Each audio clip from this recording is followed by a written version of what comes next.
8.30, 23 hari bulan 8. Kita on the way daripada rumah kau, ke rumah nak ke Sultan. Kita akan fight dengan Amir Faiz, Amnan. Baik. Dua tu kita berempat akan bertumbuk. Mati bodoh, mati bodoh dengan mati. Yes. Tadi tu buka tau. Lancau pukul dia kata ni tak ni. Engage sial. Engage. Nangis. Bodoh.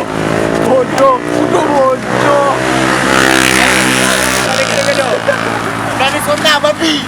Wah, babi gelap sial. Meh. ID. Buruk sial.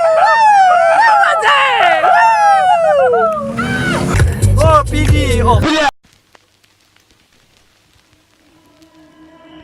Last night I lost all my patience. You were fucked up, I was wasted. Midsummer madness, I can't take it no more.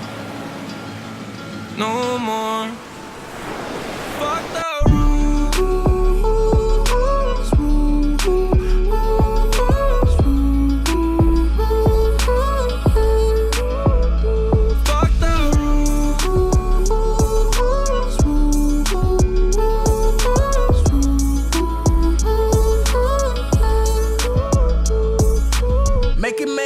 make it make sense. I can't hide a heart in the black tent.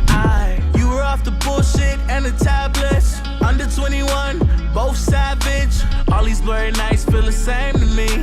Heart full of hate, no vacancy. Only when you're gonna blame when it's over. Can't look me in my eyes when you're sober. I know when you call when you're feeling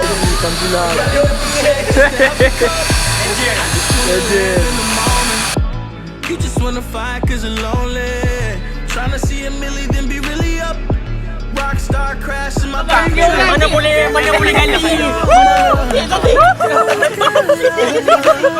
Last night I lost all my patience. You were fucked up, I was wasted. Midsummer madness, I can't take it no more. Amir ni nak buat apa dah patut.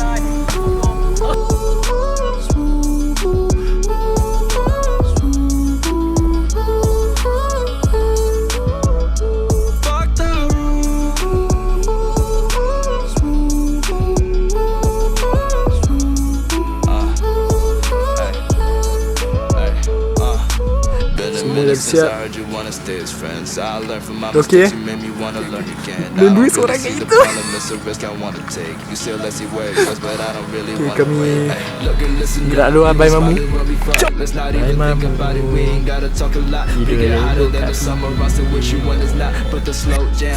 Nampak gaya. Semua start. DM start. Ini start Azia. Ya, semua start. Bagus. Memang bagus.